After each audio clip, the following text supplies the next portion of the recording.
नमस्कार दोस्तों, welcome back to my channel. Friends, मैं आप सबका अपने चैनल स्टॉक्स फॉर लाइफ पे बहुत स्वागत करता हूं। Welcome to STFL family. Price is what we pay and value is what we get, said by legendary Warren Buffett. दोस्तों, मेरे बहुत ही प्यारे अजीज मीन्स दुलारे में मानता हूं दोस्तों इनको। ऐसा क्यों?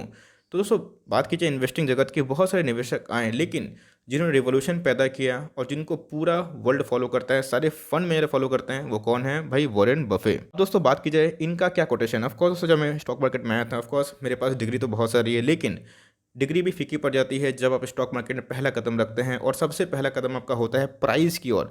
आपको लगता है कि कोई प्राइस भाग रहा है, ये और भागेगा, और दोस्तों उसके अगेंस्ट में क्या वैल्यू मिल रही है लोग भूल जाते हैं। और दोस्तों एक्साइटमेंट और बात की जाए एक्सपेंसेस, इनका ही कोटेशन है दो सबसे डेंजरस चीज़ है। तो फ्रेंड्स, जब से मैंने इस लाइन को, इस कोड को फॉलो करा है, तब से दोस्तों मेरा FOMO, fear of missing out, निकल गया है। बिकॉज मुझे पता है स्टॉक मार्केट में मुझे हज़ारों नहीं लाखों मौका मिलेंगे, लेकिन हमें अपने प्राइस के अगेंस्ट में ऐसे स्टॉक को खरीदना है जिनमें वैल्यू दिखाई पड़े।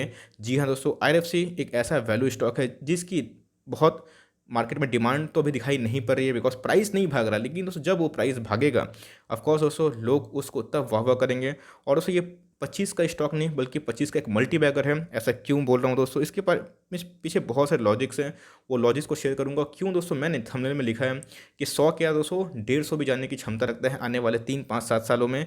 और इसके पीछे बहुत सारे लॉजिक्स हैं जो दोस्तों आपको इस वीडियो में सीखनी है। चलिए फ्रेंड्स, इस वीडियो में वही बात होगी जहाँ पे आपको आईआरएफसी का ताकत समझ में आ जाएगा, और उसके बाद आप कोई भी स्टॉक के प्राइस को चेस नहीं करेंगे, उसके वैल्यू को चेस करेंगे। तो इस वीडियो में दोस्तों इस बात को हम लोग प्रूव करेंगे। चैनल फर्स्ट टाइम होंगे, सब्सक्राइब कर सकते हैं इस तरह के क्वालिटी वीडियो को सबसे पहले एक्सेस करने के लिए। नाउ विदाउट लिंग in for time, let's begin. तो भाई मुझे दोस्तों दर्जनों भर कमेंट्स आए, इसलिए बस एक ही दिन में दोस्तों दर्जनों भर कमेंट्स आए, सेंटिमेंट चेंज हो गया आज 5% की तेज़ी को देख के। लेकिन दोस्तों जब इसने कोई भी तेज़ी नहीं दिखाई थी, इवन जो आईपीओ की लिस्टिंग प्राइस है नीचे दोस्तों हमें दिखाई पड़ रहा था। ऑफकोर्स अब ऑल टाइम हाई को भी इसने ब्रीच नहीं किया, उधर पे रेजिस्टेंस खाता हुआ दिखाई पड़ रहा है। लोग दोस्तों इसके बारे में बोल रहे थे कि मैं फंस गया, मुझे निकल जाना चाहिए था। तो भाई आपके पास निकलने का मौका है, लेकिन आप निकल इसलिए नहीं रहे बिकॉज आपको फिर से लग रहा है कि तेज़ी में भी आ सके। तो फ्रेंड्स, इसका मतलब आप पूरा स्पेकुलेशन की ओर जा रहे हैं, बिकॉज आप प्राइस को चेस कर रहे हैं। वैल्यू को चेस करिए।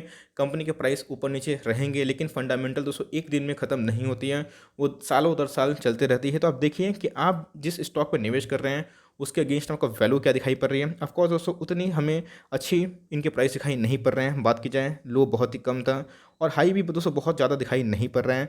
बात की जाए मार्केट कैप, दोस्तों एक दिग्गज मार्केट कैप दिखाई पड़ती है जो अपने आप में ही विशालकायी है। अब दोस्तों रेलवे की सबसे बड़ी कंपनी है, लेकिन यस आईआरसीटीसी बस एक स्टेप दूर है कि number 1 market cap railway share में ले लेगी। लेकिन आप देखिएगा फ्रेंड्स, इनके इंडस्ट्री पे कितने की है? 7 के लगभग है, और इसका प्राइस टू अर्निंग दोस्तों 7 से 8 के लगभग दिखाई पड़ता है, बिलो 10, जो अपने आप में बहुत ही रिजनेबल है।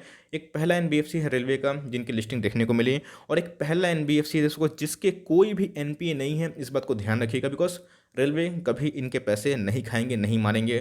तो फ्रेंड्स, ये अपने आप में ही एक मोड क्रिएट करती है, मोनोपोली क्रिएट करती है, इस बात को भूलिएगा मत। और आप देख सकते हैं दोस्तों कि 64% की लोगों ने डिलीवरीज ली है, जो इसका मतलब भर भर के एक्मुलेशन जारी है। दोस्तों मैंने इसको क्यों चुना है? ऑफ कोर्स पीएसयू है, इस बात को मैं एकदम हम्बली एक्सेप्ट करता हूँ।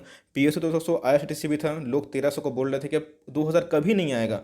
उधर भी दोस्तों मैंने बोला कि ज़रूर आएगा, और मैं अभी भी बोल रहा हूँ आईआरसीटीसी 4 क्या 5000 को ही पार करेगा। बस उसको होल्ड करिए, लॉन्ग टर्म प्राइस को चेस मत करिए। देखिए कि कंपनी के वैल्यूएशंस कहते हैं, कंपनी में ग्रोथ है या फिर नहीं। आप देख सकते हैं कंपनी के सेल्स देखिएगा दोस्तों एक बार, 11,000 करोड़ से कितना हो चुके हैं? 13,000 करोड़। कोई कंपनी का 13,000 2 बिलियन के अप्रॉक्स अगर सेल्स करती है तो दोस्तों आप क्या बोलेंगे? और ऐसा नहीं कंपनी प्रॉफिटेबल नहीं है। आप देख सकते हैं 2019 से 2020 में कंपनी के प्रॉफिट मल्टीफोल टाइम्स हुए हैं, सब रुपीस इन करोड़ से, जो अभी के टाइम में कितने हो चुके हैं? 3692 करोड़, जो अपने आप में ही बहुत ही विशालकायी होती है। एक बार दोस्तों थोड़ा बैलेंस शीट पर नजर घुमा लीजिएगा, इनके थोड़ा एक बार रिजर्व देख लीजिएगा। जी हाँ दोस्तों, इनके पास इतना रिजर्व और सरप्लस है जो डिविडेंड के माध्यम से आप तक आएंगे, कभी बोनस के माध्यम से आएंगे। इसका मतलब कंपनी पे कोई भी संदेह नहीं है।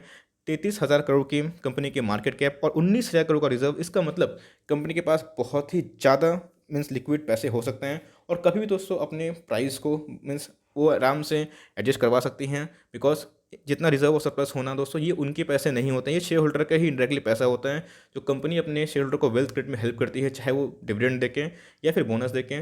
इंटरिम डिविडेंड की बात की जाए तो 4% का था। फाइनल डिविडेंड कंपनी कभी भी बोल सकती है, बता सकती है। तो अगर 2-3% का मिल भी जाएगा तो आप इतना एक्सपेक्ट कर सकते हैं एक ऐसी कंपनी जो आपको साल भर में दोस्तों एफडी का रिटर्न दे, और आपके पैसे को एकदम सिक्योर रखें। मोनोपोली का टैग और क्या चाहिए। और ऐसा नहीं कोई भागा हुआ शेयर है दोस्तों, बस लिस्टिंग हुई और लिस्टिंग के ऊपर भी नहीं गया, इसलिए मैं आपको बोल रहा हूँ कि इस पर नज़र रख सकते हैं, बिकॉज इनकी बैलेंस शीट बहुत ही क्लीन है। एक बार थोड़ा ईपीएस देखिएगा, अर्निंग पर शेयर, इससे दोस्तों हम लोग वैल्यूएशन का एनालिसिस लगा सकते हैं कि इनकी वैल्यूएशन कैसे हैं। भाई इनकी ईपीएस बहुत ही शानदार है। अगर 25 का स्टॉक है दोस्तों, 3-4 का ईपीएस देते हैं, जो अपने में बहुत ही मज़ेदार होती है। और देखिएगा दोस्तों, आरओई रिटर्न ऑन इक्विटी बहुत ही इंपॉर्टेंट है। 11 से 12 होना एक एनबीएफसीज के लिए खराब नहीं होती हैं। अब आरओसी इतना कम क्यों है, तो भाई रिटर्न ऑन कैपिटल एम्प्लॉयड क्या होता है भैया, हमें इनके ऊपर डेट देखने को मिलता है, बिकॉज ये कहीं से पैसा इशू करती है, एनसीडीज लाती है, फंड रेज करती है और भारतीय रेलवेज को देती है। भारतीय रेलवेज एक ब्याज पे इनको फिर से वापस करते हैं, तो इसलिए फ्रेंड्स इनके ऊपर एक डेट होता है जिनको दोस्तों बताना ज़रूरी है।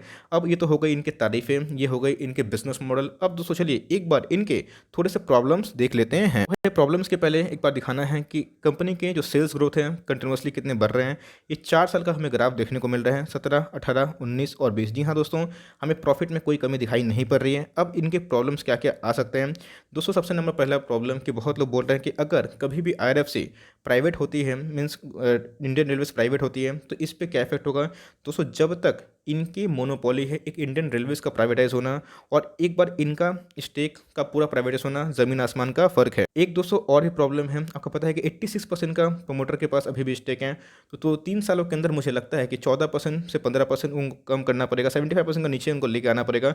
अब वो उनके ऊपर डिपेंड करता है कितना परसेंट स्टेक सेल करे। तो भाई कभी भी ओएफएस की न्यूज़ आ सकती है, तो बहुत लोग इसलिए पोजीशन नहीं बना रहे हैं कि सर ओएफएस कभी आ जाएगी, लेकिन दोस्तों ओएफएस कब आएगी 3 सालों में किसी को नहीं पता। क्या पता है ये स्टॉक का प्राइस 50 से लेके 70 तक चला जाए, तब ओएफएस का न्यूज़ आए और आप सोचें पीछे मुड़ के कि भाई ओएफएस में अप्लाई क्यों नहीं किया था। सेम दोस्तों आईआरसीटीसी में कितना का ओएफएस आया था, 1367, 1367, और उधर पे आपको लाइफ टाइम मौका मिला था और उसके बाद क्या रैली देखने को मिली।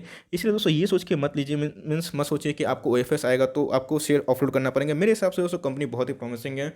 और यस, एक इशू तो है। अब एक और भी थ्रेट है दोस्तों। थ्रेट क्या है कि हमें देखने को बनता है कि कंपनी बहुत ही बड़ी है, अब उतना ह्यूज एक्सपेंशन मत करिएगा, लेकिन आपने देखा कि कंपनी के प्रॉफिट एकदम रफ्तार से बढ़ रहे हैं। रेलवे पर पूरा डिपेंड करती है। तो अगर आपको लगता है, प्लस पॉइंट और एक है दोस्तों, कि अगर आपको लगता है कि आने वाले टाइम में इंडियन रेलवे अगर डेवलप नहीं करेगी तो एकदम इसको अवॉइड कर सकते हैं, बिल्कुल बिंदास। लेकिन आपको लगता है कि इंडियन रेलवे एक्सपेंड नहीं करेगी, ऑफकोर्स करेगी, बुलेट ट्रेन आएंगे, बुलेट की पटरियाँ दौड़ेंगी, और दोस्तों ये प्रोसेस होने में हो सकता है कि डिकेट लग जाए, 2 डिकेट लग जाए। तो ऐसा नहीं कि मैं आपको बोल रहा हूँ कि लाख 2 लाख का शेयर खरीद लीजिए। 100 स्टॉक का दोस्तों एसआईपी बनाइए, 2000, 2500, और इस कंपनी में दोस्तों अपने स्टेक को बढ़ाइए। अब प्राइस गिरता है तो आपके लिए मौका रहेगा, और एक बार दोस्तों 30, 35, 40 जाके मुझे लगता है कि कंपनी का शेयर प्राइस स्टेबल हो जाएगा और उसके बाद कोई भी लोग उसको खरीद नहीं पाएंगे। भाई कंपनी के अंदर वैल्यूएशन दिखाई पड़ी, कंपनी में तुम आपको दोस्तों अगर वैल्यू दिखाई पड़ी तो आपको निवेश करना है एकदम सिस्टमेटिक प्लान से। और इधर पे डाउन साइड दोस्तों बहुत ही लिमिटेड है, और कभी मार्केट क्रैश हुआ ऑफकोर्स 23 क्या उससे नीचे जा सकता है, वो दोस्तों आपके लाइफ टाइम अपॉर्चुनिटी हो जाएगी, लेकिन इसका वेट मत करिए। अगर कंपनी पसंद है तो 100 स्टॉक दोस्तों खरीद लीजिए, इसका भाव कुल लागत 25-26 होता है, उतना आप अफोर्ड कर सकते हैं। उतना नहीं खरीद सकते 10 स्टॉक खरीद लीजिए, और धीरे धीरे दोस्तों इस कंपनी पे अपना स्टेक बढ़ाइए, जहाँ पे कोई एनपी नहीं है, खोने के लिए कुछ नहीं है फ्रेंड्स। आने वाले 5-10 सालों में पाने के लिए बहुत कुछ है। तो भाई बहुत लोग पूछ रहे करना क्या है, करना कुछ नहीं है। ये दोस्तों नेवर सेल कैटेगरी का स्टॉक है, और मुझे लगता है कि आने वाले टाइम में और भी अच्छा कर सकता है। और ऐसा नहीं दोस्तों कि मैंने आपको सिर्फ प्लस पॉइंट बताएं, नेगेटिव पॉइंट बताएं, तो उन सब का ध्यान रखिएगा अपने दिमाग में, और बहुत वाइज डिसीजन लीजिएगा। और लॉस में तो बिल्कुल मत निकालिएगा, कंपनी लॉस में बेचने वाली तो बिल्कुल भी नहीं है। होल्ड करते हैं तो 2 साल में दोस्तों, 5 साल में आपको अपने इन्वेस्टमेंट में प्राउड फीलिंग आने लगेगा, बिकॉज इतना सारा दोस्तों मैंने आपको दिखाया, ये वह है कि वैल्यू है, इसका अगेंस्ट प्राइस बढ़े ना बढ़े वो छोड़ दीजिए मार्केट के ऊपर। मिस्टर मार्केट सबको रिवॉर्ड करता है अगर कंपनी फंडामेंटली अच्छी है तो। So for timing that's end of the video. I hope दोस्तों ये कंटेंट आपको अच्छा लगा होगा। वीडियो सही लगी तो भाई लाइक कर दिएगा, चैनल फर्स्ट टाइम तो याद से सब्सक्राइब कर सकते हैं। फॉर कोई डाउट है उसको ड्रॉप करना ना भूलें, कोई स्टॉक रिव्यू चाहिए उसका नाम भी ड्रॉप करें। I would love to make a video on your demand. तो गाइस मिलते हैं जल्दी ही, तब तक के लिए bye, thanks for watching friends, god bless you all.